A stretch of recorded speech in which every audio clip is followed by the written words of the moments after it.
May 18th, 1941. Gotenhafen Harbor, occupied Poland.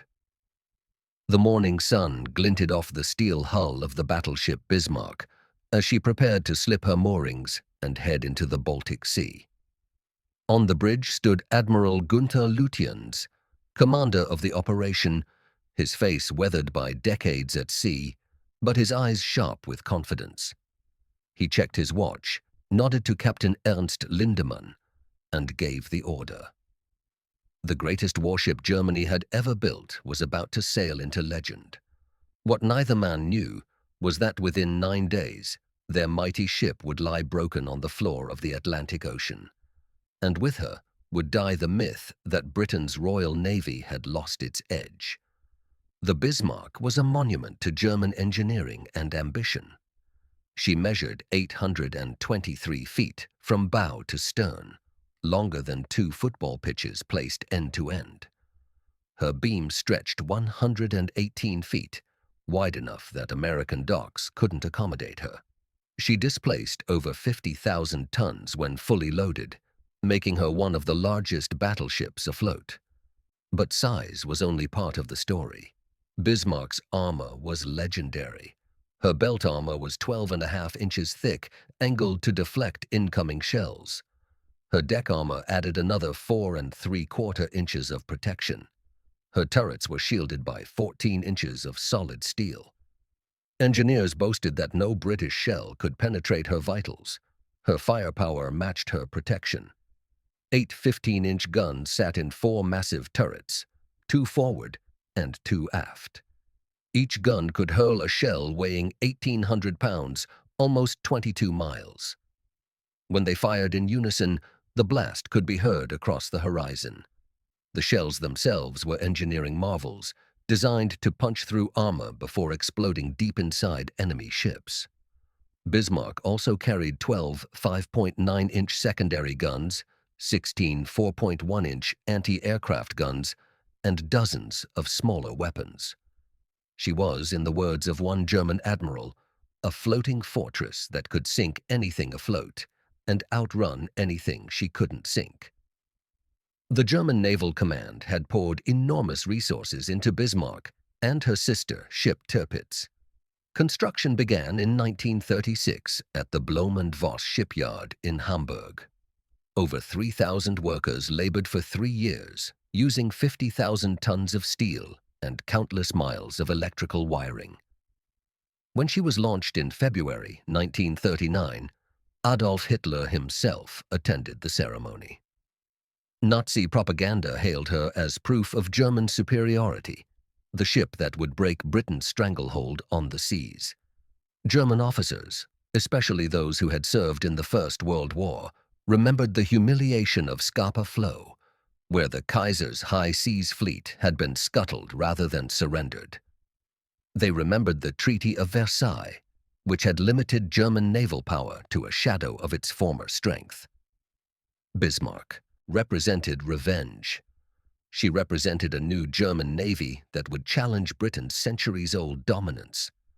And many German officers genuinely believed that the Royal Navy, stretched thin across the globe, protecting convoys and colonies, was no longer capable of stopping them.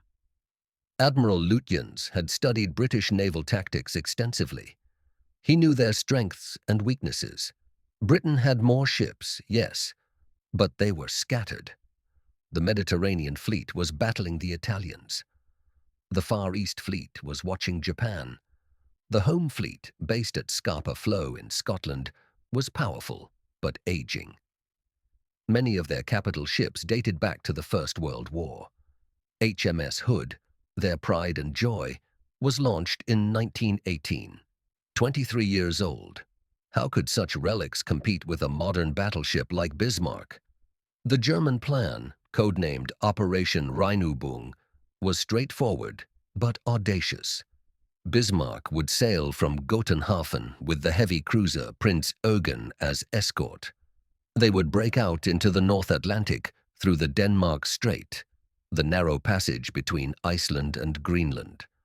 Once in the open ocean, they would hunt British convoys, targeting the merchant ships carrying food, fuel, and weapons from America to Britain. The strategy was simple: starve Britain into submission. Cut the Atlantic lifeline, and Britain would have no choice but to negotiate peace. Lutyens understood the risks. British intelligence was good. The home fleet would respond quickly, but he believed Bismarck's speed and firepower would carry the day. If intercepted, she could fight her way through. If pursued, she could outrun most British ships. And if cornered, her armor would protect her while her guns destroyed the enemy. It was, in theory, a perfect plan. On May 19th, Bismarck and Prince Eugen steamed through the Baltic, heading north toward Norway. German sailors lined the rails, smoking cigarettes and joking about British tea rations they'd soon capture. Morale was sky high.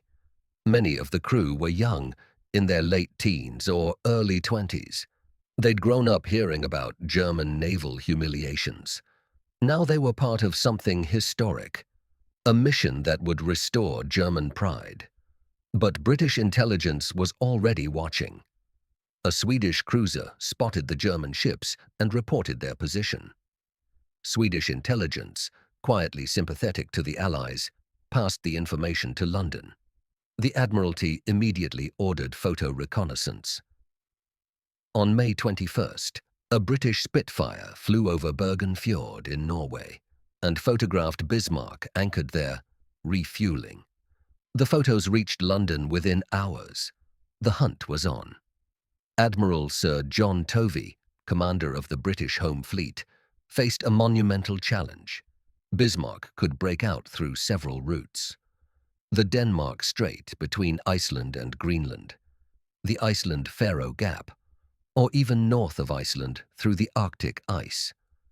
Tovey couldn't cover all routes with sufficient force. A.E. had to gamble. He sent the heavy cruisers HMS Suffolk and HMS Norfolk to patrol the Denmark Strait, equipped with newly installed radar. He dispatched the battle cruiser HMS Hood and the brand-new battleship HMS Prince of Wales to back them up. And he took his flagship, HMS King George V, along with the carrier HMS Victorious and supporting ships to cover the Iceland-Faroe Gap. HMS Hood was the jewel of the Royal Navy. Launched in 1918, she'd served as Britain's most visible warship for 2 decades. Admirals loved her. The public adored her. She'd visited ports around the world, showing the flag, demonstrating British power. At 860 feet long, she was actually longer than Bismarck. Her 8 15-inch guns matched Bismarck's main armament. But there was a critical weakness that many preferred to ignore. Hood's deck armor was thin, only 3 inches in places, designed when naval architects expected shells to strike horizontally, not plunge down from above. By 1941, modern naval gunnery could lob shells in high arcs that would plunge onto decks. Hood had been scheduled for a major refit to address this weakness. But the war had intervened. She'd gone to battle with a vulnerability that every naval architect knew about, but hoped would never matter. On May 23rd, at 7:22 in the evening, HMS Suffolk spotted Bismarck and Prince Eugen emerging from the Denmark Strait. The German ships were hugging the Greenland coast, using fog and ice to mask their movements. Suffolk immediately radioed the sighting and began shadowing the Germans, staying just out of gun range. Her newly installed radar meant she could track Bismarck even in thick fog. Throughout the night, Suffolk and Norfolk hung on Bismarck's tail like terriers, reporting position, course, and speed. Admiral Lutyens knew he was being followed but couldn't shake the British cruisers. He considered turning back, but decided to press on. After all, 2 heavy cruisers posed no real threat. Bismarck's guns could obliterate them in minutes. But Lutyens also knew what the shadowing meant. Heavier British ships were coming. The question was when they would arrive, and whether Bismarck could break through before being trapped. HMS Hood and HMS Prince of Wales raced northwest at maximum speed, pushing their engines to the limit. Vice Admiral Lancelot Holland commanded from Hood's bridge. He was determined to intercept Bismarck before she reached the open Atlantic. His plan was to close the distance quickly, engage at maximum range where Hood's guns had the advantage, and hammer the German ships into submission. It was sound naval doctrine. It should have worked. At 5:35 on the morning of May 24th, lookouts on HMS Hood spotted smoke on the horizon. The German ships, range, approximately 17 miles. Holland ordered his ships to increase speed to 28 knots and close the range. He wanted to get within effective gunnery distance as quickly as possible. But his approach angle was nearly head-on, which meant only his forward turrets could fire. His aft turrets were masked by the superstructure. This reduced his firepower by half. It was a tactical decision that would prove catastrophic. At 5:52, HMS Hood opened fire. Her forward guns roared, sending shells arcing across the grey morning sea. Prince of Wales joined in moments later. The British were firing at Prince Eugen, mistaking her for Bismarck. The Germans, meanwhile, had correctly identified their targets. Admiral Lutyens ordered both German ships to concentrate fire on Hood. Bismarck's gunnery officer, Korvettenkapitän Adalbert Schneider, had his crew range in quickly. The first salvo fell short, sending up towering columns of white water.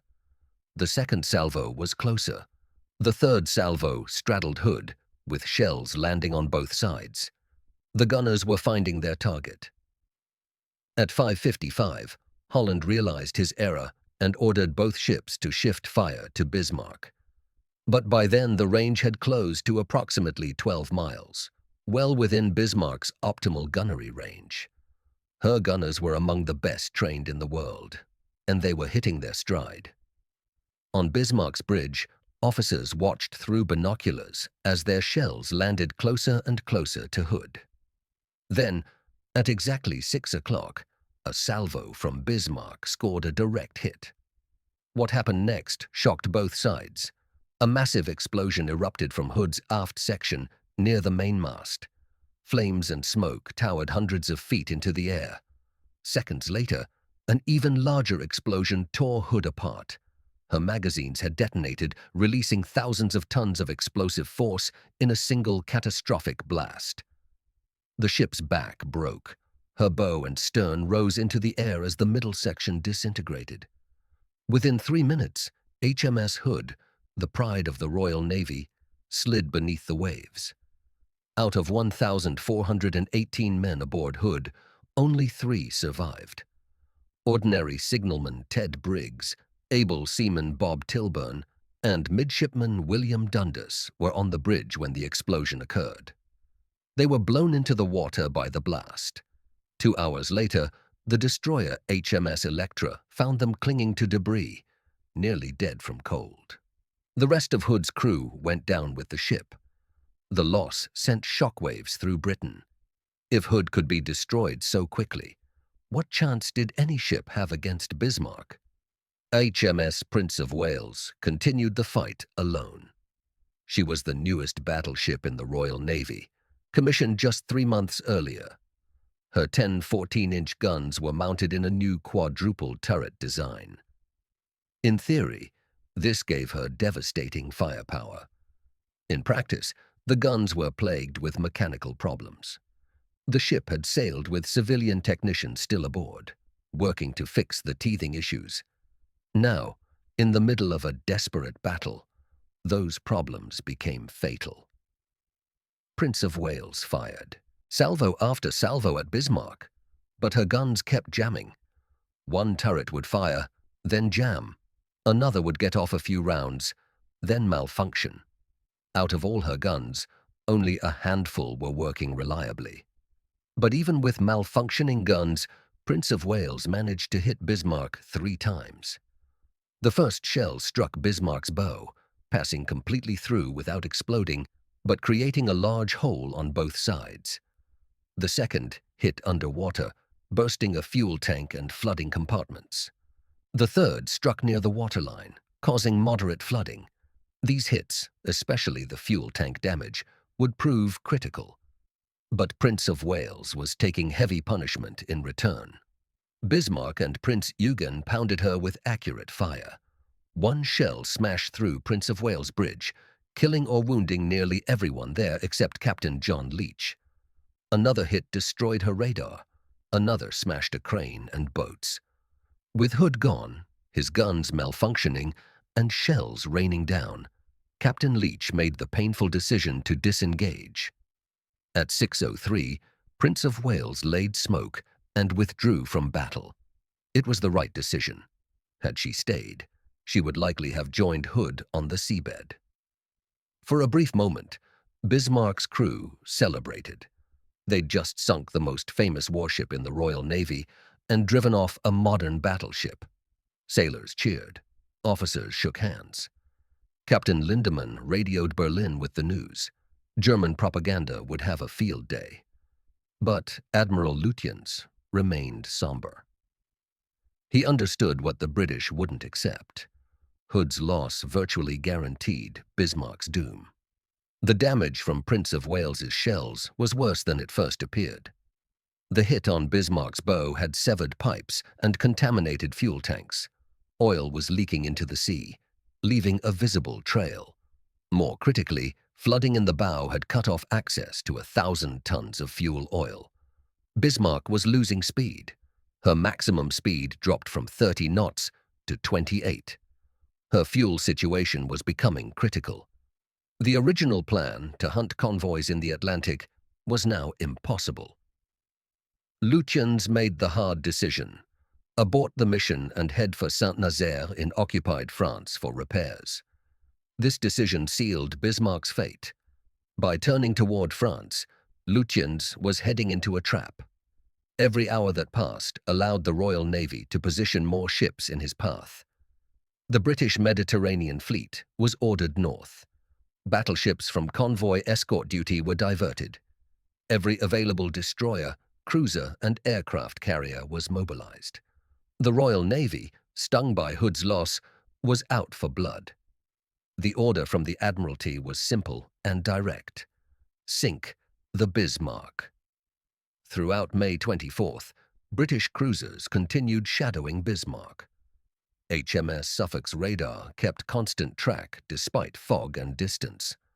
Admiral Tovey on HMS King George Finve raced to intercept, calculating angles and fuel consumption. The carrier HMS Victorious launched 9 Swordfish, torpedo bombers in deteriorating weather conditions. These were obsolete biplanes, fabric-covered, slow, and vulnerable. But they were all Tovey had.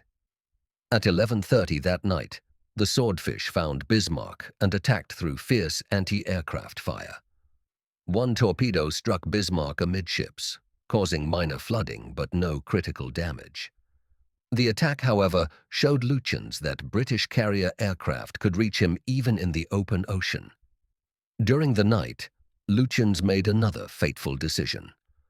Believing he'd shaken British radar contact, he sent a long radio message to Berlin, reporting the battle and his intentions. The message lasted over half an hour, plenty of time for British listening stations to triangulate his position.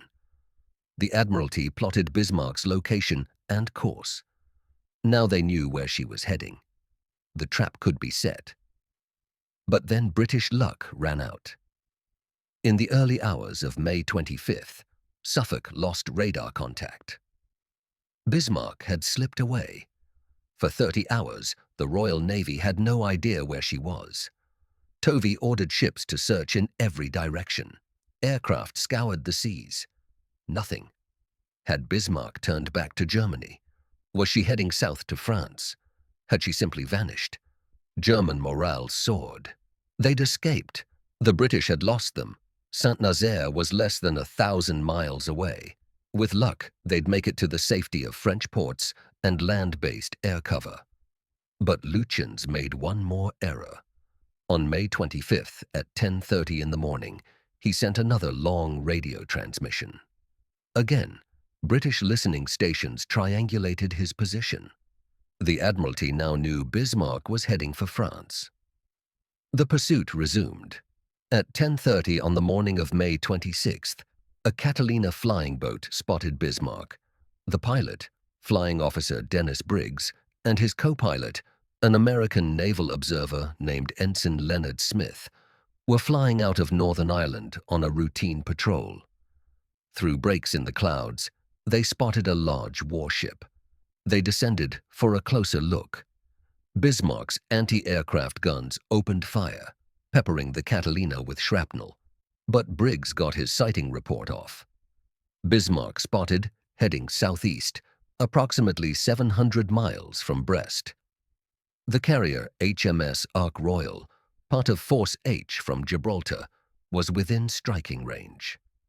At 2:50 in the afternoon, Ark Royal launched 15 Swordfish torpedo bombers. But in the poor visibility, they mistook the British cruiser HMS Sheffield for Bismarck and nearly attacked her.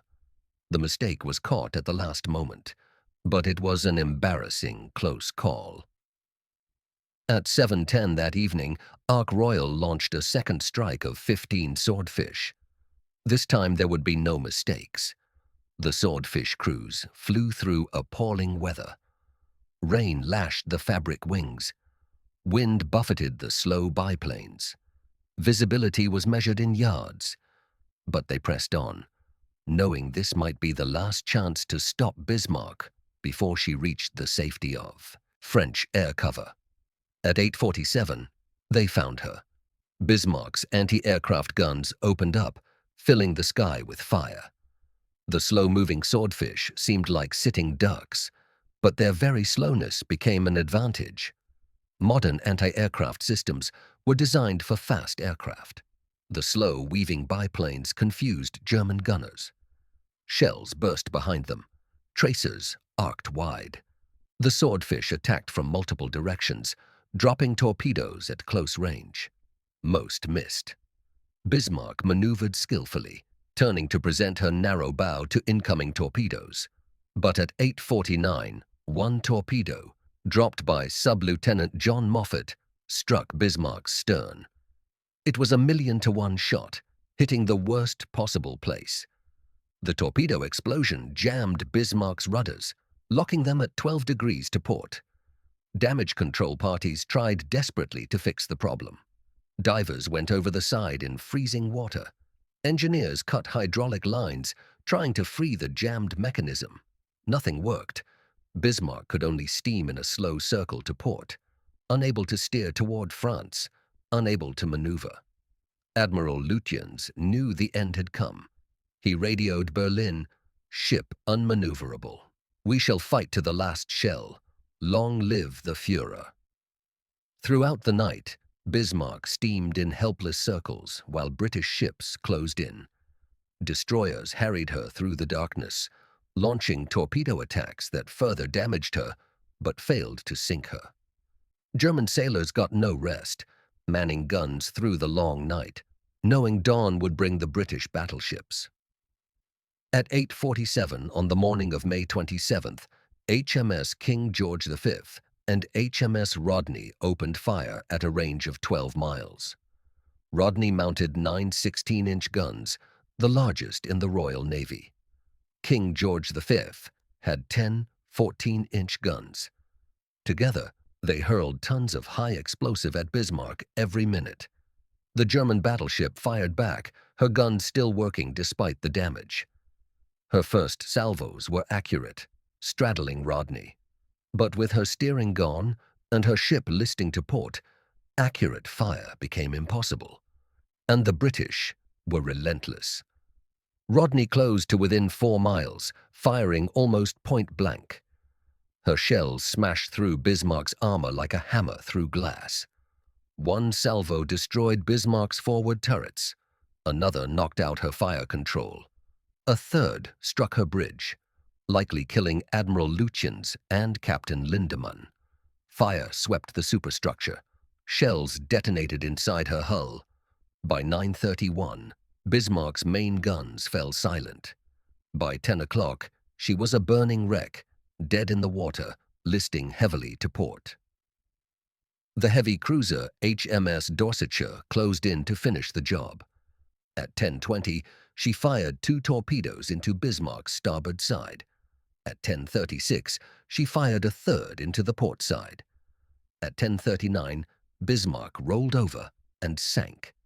German survivors clung to debris, calling for help. Dorsetshire and the destroyer HMS Maori began, picking up survivors. They pulled 110 men from the water. But then a submarine alert caused the British ships to abandon rescue operations and withdraw. German submarine U-74 and the weather ship Sachsenwald later rescued 5 more men. Out of a crew of over 2,200, only 115 survived. The news of Bismarck's sinking electrified Britain. Church bells rang. People danced in the streets. The loss of Hood had been avenged. But for those who fought the battle, the victory was bittersweet. Admiral Tovey later wrote that Bismarck had put up a most gallant fight against impossible odds, worthy of the old days of the Imperial German Navy. The truth was stark. The Royal Navy had needed nearly the entire home fleet, support from Gibraltar, multiple airstrikes, and 3 days of pursuit to sink 1 German battleship. It showed both how dangerous Bismarck was and how determined Britain was to stop her. For German Naval Command, Bismarck's loss was devastating. Germany's surface fleet never recovered. Tirpitz, Bismarck's sister ship, spent most of the war hiding in Norwegian fjords, too valuable to risk, too threatening to ignore. German naval strategy shifted to U-boats. The dream of challenging Britain's control of the seas died with Bismarck on the floor of the Atlantic. The story of Bismarck became legend. But the real lesson was about underestimation. German officers had genuinely believed the Royal Navy was weak, outdated, and overstretched. They believed one modern battleship could break through and wreak havoc. They were wrong. The Royal Navy proved that while some ships might be old, its institutional knowledge, tactical flexibility, and sheer determination remained unmatched. Admirals like Tovey made hard decisions, taking risks that paid off. Captains like Leach knew when to withdraw and fight another day. Pilots like Moffat pressed home attacks in impossible conditions. And sailors across dozens of ships worked together with a coordination that came from centuries of naval tradition. The swordfish torpedo bombers that crippled Bismarck symbolized British adaptability. These were obsolete aircraft, fabric-covered biplanes that looked like museum pieces. Germany's modern anti-aircraft systems should have obliterated them. But they succeeded where modern aircraft might have failed, precisely because they were slow and maneuverable. It showed that technology alone doesn't win battles. Tactics, courage, and a bit of luck matter just as much. The destruction of Bismarck taught both sides critical lessons. For Germany, it showed the futility of challenging British naval supremacy without a much larger fleet.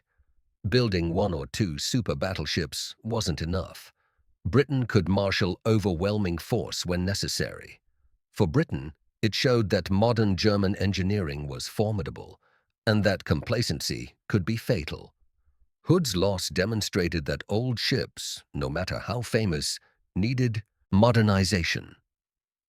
Prince of Wales' teething problems showed that rushing new ships into service carried risks. The battle also highlighted the importance of naval aviation.